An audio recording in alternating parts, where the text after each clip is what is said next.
Hey, it's Kim Commando Today, your daily podcast to keep you up to date with all things digital and beyond. And I'd love to have you be a part of our podcast. You can make an appointment to speak with me. Just head over to commando.com, and on the top right, there's a button that says Email Kim. Fill that out, and that's it. So women are actually using ChatGPT in order to figure out if the guy who they met online is really 6'2". Huh? Yeah, I know. It's kind of a strange thing. Using ChatGPT, they are uploading up to 4 pictures, and then ChatGPT will tell you how tall that person is based on everything that's around it. That's smart. That's really smart. But why do they care so much if a guy's 6'2", 6'3", 6'1"? What does it matter? Well, the reason why I bring this up is that I was reading our feedback from our readers. I actually wrote about this in the newsletter. And this guy says, Kim, I'm offended by you making fun of short people. I'm a 48-year-old male who stands 5'4". Who are you to degrade someone who is not 6 feet tall? I bet you're a libtard who has to check a few boxes when it comes to your gender. Another one? Another trans accusation for Kim Commando? Well, I think why he is offended is because I said taller people sleep longer in bed. That was your big insult? Yeah, I don't know why. Or it could be, hey, short kings, I've got you, height increasing insoles to the rescue. Yeah, that was it. That's the one. We found it. We found it, everybody. Mystery solved. All right, if you're 5'4", that's okay. How tall are you? 5'11" and a half. Are you? I thought you were a lot shorter than that. Oh, how dare you? I'll never be 6 foot tall. I've been 5'11" and a half since I was like 17 years old. And when you're 70, you'll be 5'6". That's true. Yeah. And I'll just deal with it then. It's fine. Because, you know, when Barry and I got married, he was 6'3". Oh, so he only shrunk about 1.5 feet. That's not bad. Yeah, it's so easy to make fun of short people. The jokes always go over their head. She's on fire. Rapid fire today. Watch out, because after all, it's Kim Commando Today. It's your fun podcast about all things digital. And joining me, as always, is Andrew Babinski. What do you have on top today? Do you think groceries are expensive? Yes, very much so. They're about to get a lot more expensive, especially for someone like you. I'll explain. Really? Yes. Is it because I don't eat processed foods and I only eat healthy? No, it has nothing to do with what you pick, but it has to do with what you pick. I'll explain. I promise. It'll make sense. Okay. All right. And just a quick reminder, make sure that you like, comment, share, follow, all of the above. Right, Andrew? It's easy. First of all, subscribe. For 2 reasons. Number one, it's the number I look at every single day, just out of curiosity to see the growth, I care about that one for some reason. And second, it helps the algorithm know people are watching, they care, they like it. It's going to push it to more people, which will make the podcast bigger. And then we get to keep doing this. Yes. So make sure that you do all of the above and drop a comment or two as well. I mean, that's super important. Oh my gosh, I'm so excited. Why? We are giving away a brand new iPhone 16. That is exciting. That is definitely something to be excited about. Yes. And so you can enter to win by going to winfromkim.com. Once again, that's winfromkim.com. Enter to win that brand new iPhone 16. You know, Barry and I were going through the rules and he's like, so which model is it going to be? I'm like, I don't know model numbers. Hey, as long as you say it's a 16 and it's a 16, you've met your obligation. Yes, that's it. It's an iPhone 16. You can get it for free. Free. Yes. Okay. Just go to winfromkim.com. Once again, that's winfromkim.com. All right. A couple of things I need to pass along. And I don't mean to say I told you so, but I always love being first in line. What happened? Now the mainstream media and the press is now talking about the 2.7 billion records that are now on the internet thanks to National Public Data. That's a data brokerage, like People's Search type of database place. Anyway, 2.7 billion records. Every American and residents in the UK and Canada, your full name, your address, your date of birth, your phone number, and guess what? Even your social security number. That's every American is now up for grabs. Question. I have a question for Miss Commando. Yes. Why in the heck would someone put everybody on planet Earth's records all in one database? One would have to guess. Now, Right? from what I read, that this database was how background checks, government agencies would find out and secure identities and validate identities of people. And Right. the hackers took it and they put a little tease online of what they had in store. And then they wanted $3.5 million for the entire database. Yes. Okay. But here's the deal. Once you pay them the $3.5 million, it doesn't mean like they don't have a copy of it anywhere. No, Okay. they delete it. They put it in the trash in the recycle bin on their computer. That's what they do. They say, "Oh, okay. Thanks for the money. Thank you." Are we at the, Are we at the point that we just give up on Social Security numbers? Find You a know new what? find a new system. Yeah, I think we need to find a new system. I mean, especially it's going to be biometrics. And then, Yeah. of course, that'll be put into some database. And then your retina scans are going to be up for consumption on the dark web. Bottom line here is freeze your credit. If you don't know how to do that, hit commando.com. We'll walk you right through it. How is that Samsung phone working out for you? I hate it. What do you hate the most about it? It's not fast.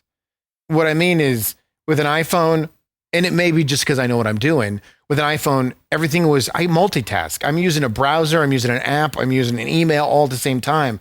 And it is so clunky to get from one application to another that I'm frustrated with it and I want to return it. Oh, but you have 90 days, right? I do. Yeah. But it's a whole thing. I went to Costco and they're like, well, her exact quote was, "It's going to be hairy." So I said, well, I don't have the time for Harry right now, so I'll come back on another day. That's never a good word. Never. You don't want to have like hairy armpits, hairy legs, Or hairy situations. Now, why did you ask me about my Samsung phone? Because Google has announced their new Pixel 9, Pixel 9 Pro, Pixel 9 Pro XL, and the Pixel 9 Pro Fold. Yes, a folding Pixel phone. They also have some new AI apps, Pixel Screenshot, so you can search screenshot info, and Pixel Studio for text-to-image generation. And so if you wanted a new Pixel phone, you have to wait till they all hit. Now, I read this morning that they are replacing the Google Assistant, which you can find in, your home devices for Google and on all the Google phones. They're replacing it with Gemini. And people are noticing it without even knowing that it got replaced. People are noticing it because it sucks and it doesn't work. Like the task they are asking it to do, they've been asking Google Assistant to do for years. And Gemini is like, I'm sorry, we can't do that. I don't know anything about that. Why would you even ask me such a thing? I mean, please. I was busy. And yes, Google's Gemini AI is going to be baked right into all those Pixel phones too. Yes. Ugh. No. Don't fix it if it ain't broke, Google. One of the founders of Google, I think it was Larry Page. He was getting interviewed, and he actually said that the reason why Gemini AI sucks, and he used that word, is because Google employees don't want to come to work. They're all working out of their house on the project, and they don't know what's going on with each other. And the people who are collaborating in the office aren't collaborating with the people who are working from home. Okay. So now he's saying, like, you know what? We just need to all go back to work. I'm wondering, like, why is it taking him so long? Yeah, it's reasonable, though. If it's true, get everybody back in the office. You paid billions of dollars for those offices. I do have to say one other thing about AI. Because of you, in the last, 5 days, I've made the switch. I now am using Meta AI daily instead of ChatGPT. And do you like it? I do. I like it a lot. It's so fast.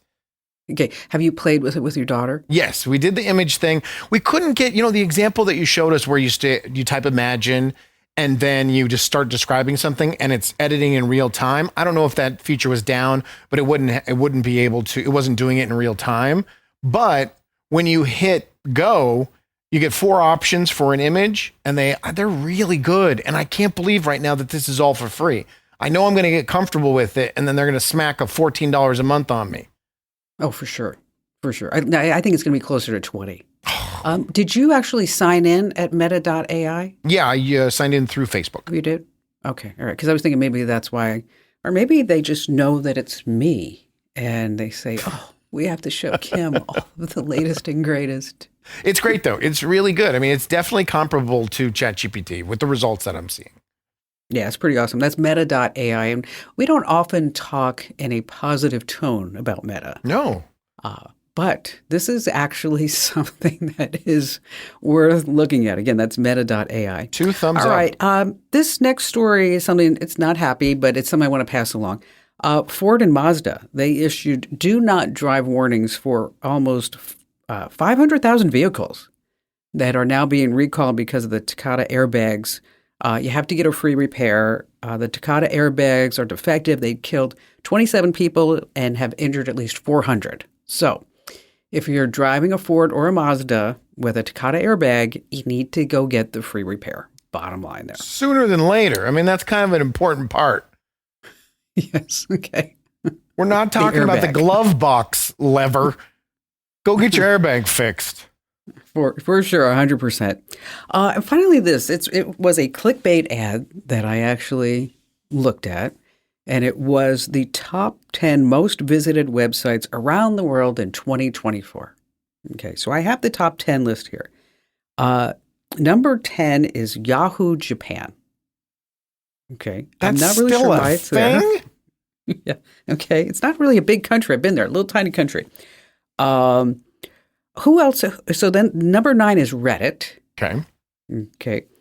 Number 8 is Yahoo in the United States. Okay. Who's still going? I go to Yahoo for fantasy football and absolutely nothing else. Me too. I can't remember the last time I've even been there. I read a story. It was fun. Okay. Maybe this is why. I looked up a story that was on the LA Times, and you have to pay to read stuff on the LA Times. So right. I just then took the headline, kind of changed the words, and searched it again to see if anybody else, farmed it and reposted it. And Yahoo did. Oh, that could be it. So it could be a lot of people going there for news. Now, not that I ever use it, but have you used the Chromium browser? Mm-mm. Take a look at the Chromium browser, because if there are some pay sites that you want to look some stuff up, it has a magical way of showing it to you. Interesting. I mean, I've used the internet Wayback Machine or whatever if I really need to get access to something. No, this is the Chromium browser. All right. Real time. Is it legal? Real time. Yeah. Yeah. That's basically when I get the letter from the FCC, I'm going to have to say, Kim said, yeah, I think I should be fine. Maybe. I don't use it all the time. No. I mean, I can't remember the last time I did, as a matter of fact. Just the devices that you're communicating through a VPN so they can't track you back to your house? No, not that. I would never recommend the Chromium browser. You just did. Am I hearing things? All right, so we're back to our top 10 list. Okay, where do you think Wikipedia is on the list? Oh, I got to say 3. I'm going to go top 3. No, number 7. Oh, wow. I'm waiting for Pornhub. When's Pornhub popping up on this list? Where do you think X, formerly known as Twitter, is located? 6? 5. Okay, so what was 6? 5. We skipped over 6. WhatsApp. Wow, okay, globally. All right, makes sense. Okay, so now we have the top 4. Okay, so we have 4, 3, 2, 1. Let's start at number 4. What do you think is number 4? Pornhub. No, try again. Pornhub.net? This is around the world, just not your own computer. This is around the world. Oh, it's not going to be Google. Google's obviously going to be number 1. Okay, Google is number 1. You're right. And then what are other huge websites? It's not Bing. No one goes there. I don't know. Is it Bing? Does Bing get more traction than Yahoo? No, Bing's not on the list at all. Yahoo's beating Bing? And they haven't shut the doors of that place yet? Instagram. Okay. Number 4. Yes. Number 4. Facebook. Okay, so Well, is that number 2 or 3? 2. No. I said it. You should have just said, yeah, you're right. It falls in number 3. I don't know why I have to be this dead on. This isn't darts. Okay, which leaves number 2 to be Snapchat. TikTok. no. No. Andrew Babinski /news. No. Winwithkim.com. Close. YouTube. Oh, God, how did I forget about YouTube? I'm an adult. And so Google has what percentage of traffic all around the world? This is the last quiz. Okay, I know they got 92% of all searches. I'm going to go with 12%. Close. 20%. Okay, that's still, the world. We're talking about the world. But you know what's not on the list at all, aside from Pornhub? Yeah. Okay. Okay. No AI chats. No, they're still too new. There's still too many people that A, don't know about them, or B, know about them and think they're new and fandangled and too scary. You know, I was reading a headline over at the Daily Mail. I didn't read the whole story. I just read the headline. Sure. Okay. And it was talking about how when you pass along dad jokes or mom jokes, in my case, is that people feel better about themselves. They laugh. They think that they're more popular when they pass along these jokes. This was all in the headline? This is the most wordy Yes. headline I've ever heard in my life. So, which reminds me, what did the traffic light say to the other traffic light? I don't know what. Don't look. I'm changing. Yeah. See? I'm so much happier now.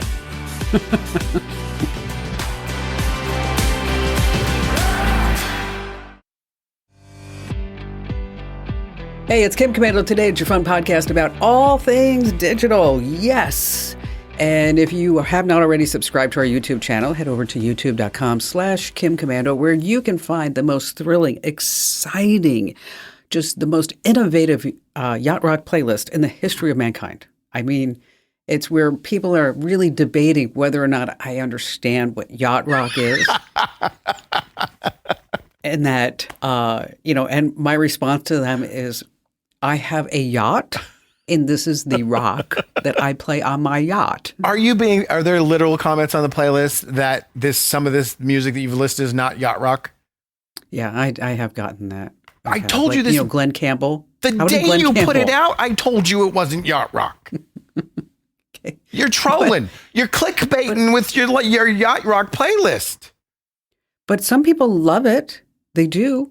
I mean, we have like hundreds and hundreds of thousands of thumbs up or something like that. Not really sure. Likes, comments, share, whatever. Whatever they are. And then we have people who just say it's not yacht rock. But there's like 12 yacht rock songs on there, and then everything else is just the stuff Kim likes. Exactly. Yeah. Exactly. So that's why it's called, the playlist is called Yacht Rock with an Edge. Oh, you now adjusted it because you realized none of it's yacht rock. Smart. I like that. No, a lot of it is yacht rock. Some of it is not. But again, I have a yacht and I play this on my yacht. So therefore it's my yacht rock. That's fair. And by the way, so if you're wondering how can you tap into that, go to youtube.com/Kim Commando. And then there's playlists. And then that's where you hit the playlist.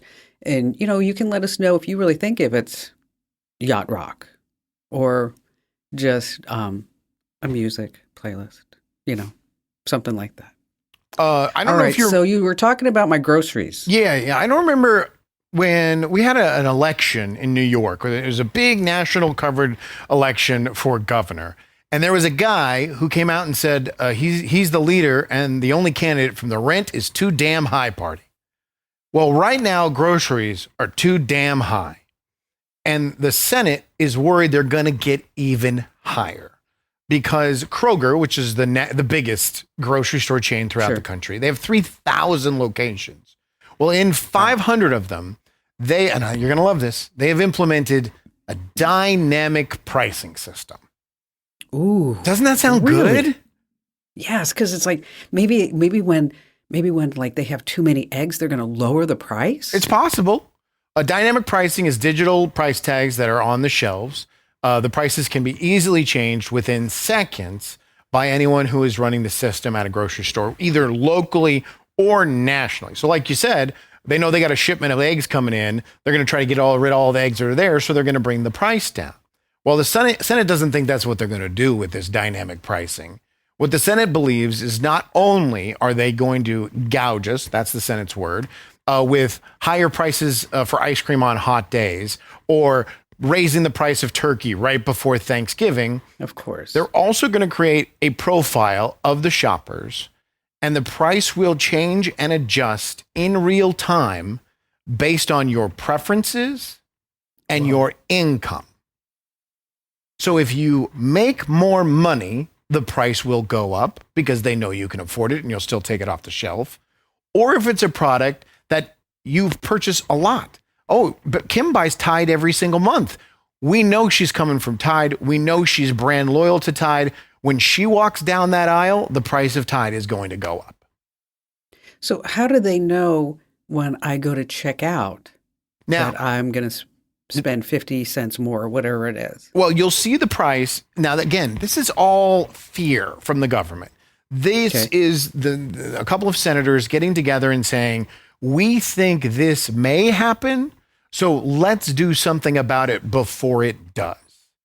Their concern is that they will create this profile on you, and then when you enter the aisle, the prices will automatically change. They could do that. Of course they can. Absolutely they can. And the Senate's trying to get ahead of it. Now, will they? I don't know. Yeah, they will. You think based on income? You think when you're walking down the aisle opposed to me walking down the aisle, two totally different tax brackets, the prices will adjust? I could totally see them doing this. I mean, it'd be so easy for them to have all these stats and all these numbers about anybody who's doing any type of shopping. In addition to that, if you're using Instacart, wow. I mean, it has access to the apps, what you're buying, your whole history. It knows if you're going to Nordstrom's or if you're going to Target. Okay, now, is it ethical if they do it? And here comes that ethics question again. You know, from the store's perspective, they're going to say, why not? From the consumer's perspective, why are you doing this? I mean, it's the same thing. I mean, why do I have to pay, say $400 for a ticket from Phoenix to Santa Barbara, and then you can spend $150 because you bought your ticket 6 months ago? I mean, this is business. It's supply and demand. We also know that Amazon is already doing this. They look at the demographics of the area you are literally in when you're ordering on Amazon, and they've been accused of adjusting prices. So yeah, if it's happening online, of course it's going to creep into. This is about profit. It's a for-profit business. Of course, if they can get away with it, they're going to do it. Now, do you use a customer loyalty number? I do. Okay, is it really you? No, it's my dad's phone number. Oh, okay. And there's about 5 of us that all use his phone number. Yeah, because that's the other thing that could just directly be tied to you. Mm-hmm. I mean, then they know everything that's going on. So that's why, if I don't have one, I use the office phone number, or we used to have like a fax number. Let's call Kim up. What's your Ding, ding. Oh, faxing, the good old days. Yes. Changing the ream of paper in the fax machine.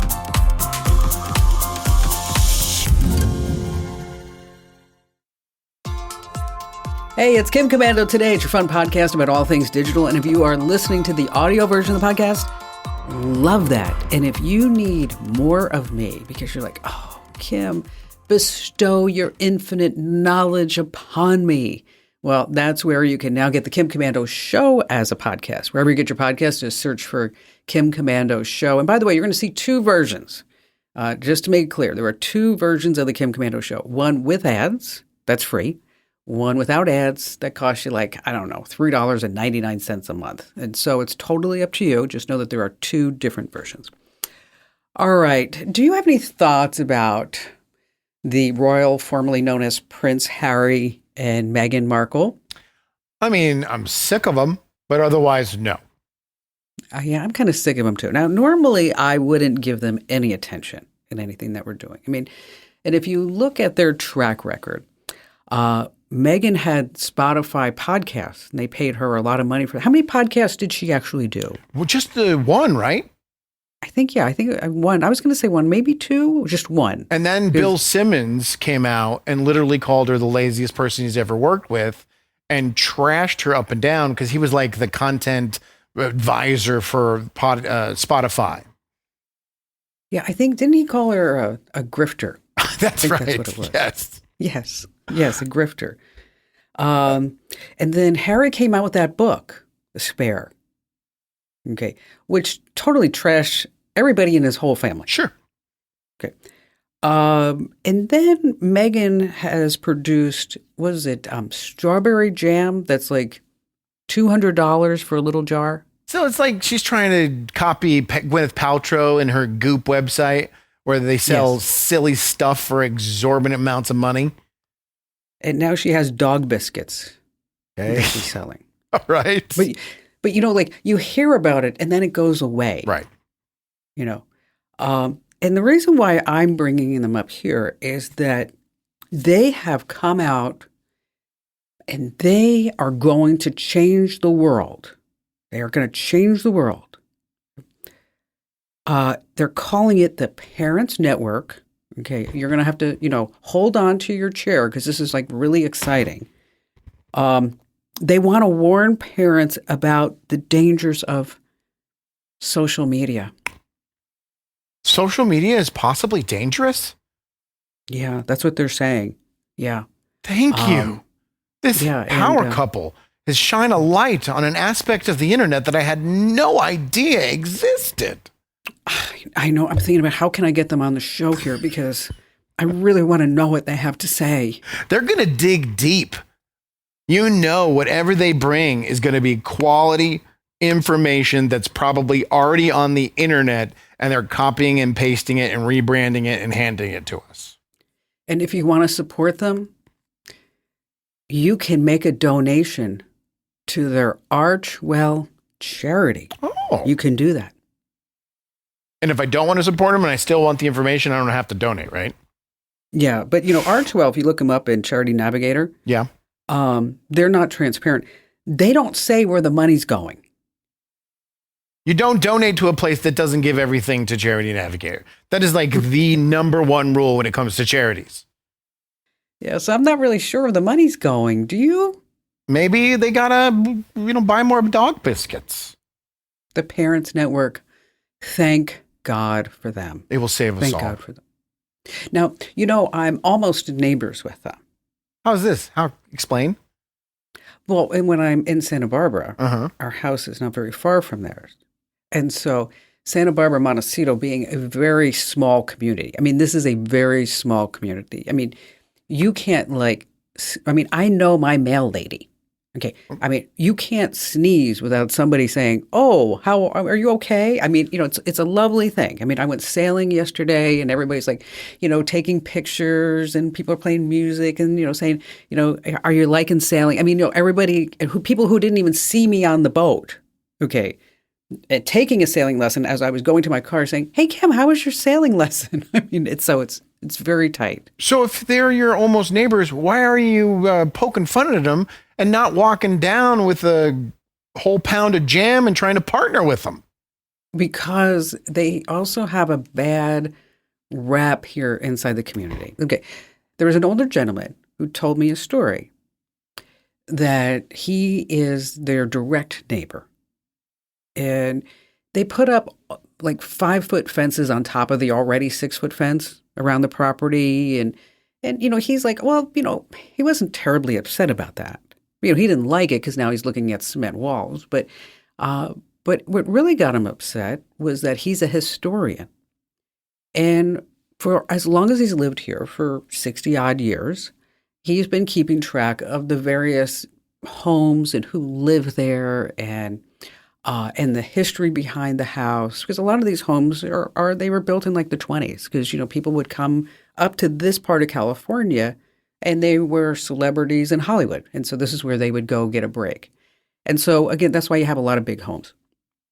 And so he wrote a book about their house, who lived there, And one of the stories he told me that it was a very wealthy couple from San Francisco, and this was like their second home in Santa Barbara, and they had a disabled son, and they raised him here, and he was able to thrive. And in one of the rooms, they made it a music room for him, and so that they taught him how to. It was just lovely stories. And so he put together a book about their house. And he thought, this would be something that they would love and they would cherish. And so he wrote it up and he had it printed like it's Shutterstock with all the pictures and everything he was explaining to me. And so he wrapped it up and he walked it over to the house, and they had a security guard at the gate. And he said to the security guard, hi, I'm your neighbor, and I put together this book about their house. Are they home? And the security guard said, yeah, they're home, but they're not going to want to see you. And he said, well, would it be possible for me to come back? And the guy said, no, it's not possible. They're not going to see you. And he said, well, what if could I just leave the book for them?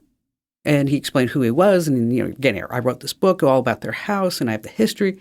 And the security guard said, you can, but anything that anybody leaves here, they just throw away. So, I mean, if you want to leave the book, you can, but they literally throw everything away. So, it's up to you. Did he leave the book? He left the book, hoping, and said, and then he had his contact information, but he never heard from him. So he just assumed that they threw the book away. Well, maybe the security guard just threw it away. He could have, but the way that he was describing it, he didn't, because that's what I said. I said, maybe the security guard said, no, the security guard kind of said he gives them everything and they just throw it away. All right, well, then it makes sense why you're not trying to partner with them. That makes sense. Yeah, the Parents Network. Oh, thank God for Meghan and Prince Harry.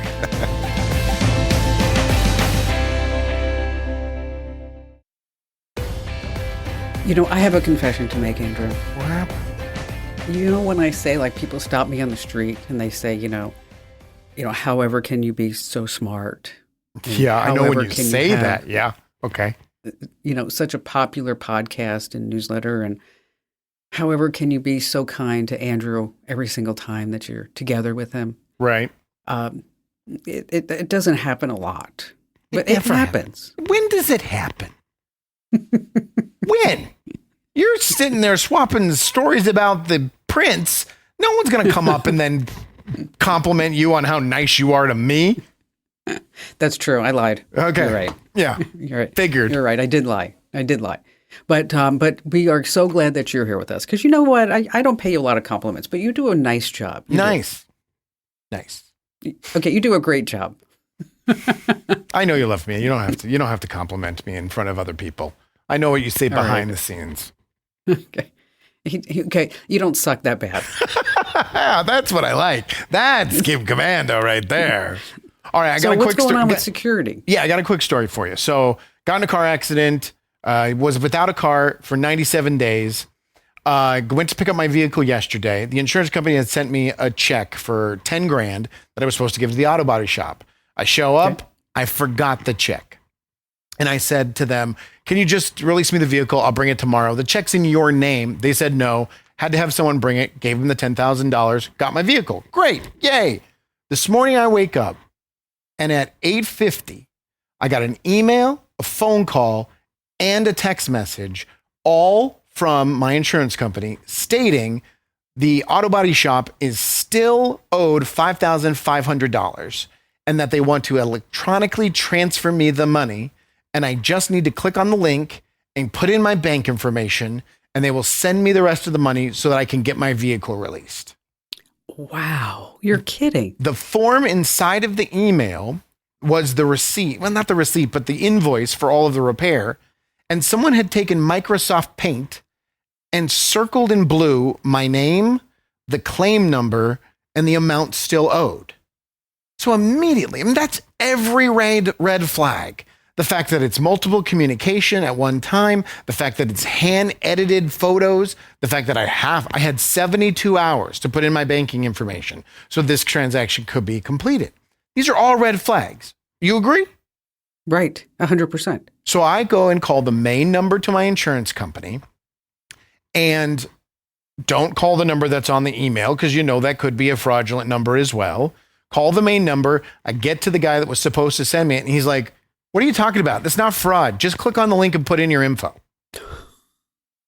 And I was like, dude, I don't know if you pay attention to your industry, but insurance fraud through email is rampant. And I said, I do a podcast with Kim Commando. And he said, "Oh my God, she's amazing." And I said, "Shut up." And then we had a guy on there that put in his deposit for his new home through a fraudulent email, got it all stolen. I'm like, I'm not filling out any form with any bank information. Also, you don't owe me the money. You owe it to the place that just gave me my car. He's like, "Fine, we'll mail them a check." Again, a red flag. He's going over me, so I'm now no longer involved. And I said, "No, you're going to mail me the check because I still think this is fraud." Do you think I overreacted? No. Okay. Because he was treating me like I'm a crazy person. No. I mean, the fact that somebody is using Microsoft Paint to circle things. No. And I called him out on that. I was like, "Dude, there's so many red flags with these emails." I said, "Somebody took Microsoft Paint," and he's like, "Well, I do that. I do that 10 to 12 times a day, and no one's ever had an issue with it." Those are the suckers that get ripped off. Okay. Well, separately, give me all this guy's information. And what we should do is try to see if he will wire $10,000 into somebody else's bank account. Right. We should email him pretending that we're me and give fraudulent bank information because he's not going to send it. First of all, why is any of this done through email? It all should be done through an internet portal. For sure. So you log in. Yeah. You have some credentials and you know where you are. The fact that they're still doing it email, what is it? Is this like a cheap insurance company? No, it's a huge insurance company. And then I got an email from, tell me this, another red flag, Snap Transactions at snaptransactions.com. That was the email that sent the link where I'm supposed to put that sounds made up. It does. And he's like, "Oh no, Snap Transactions is one of the most reliable." I've never heard of it, bro. Okay. This is ridiculous. So you did the right thing. Okay, good. All right. Thank you. You did the right thing. You sure did.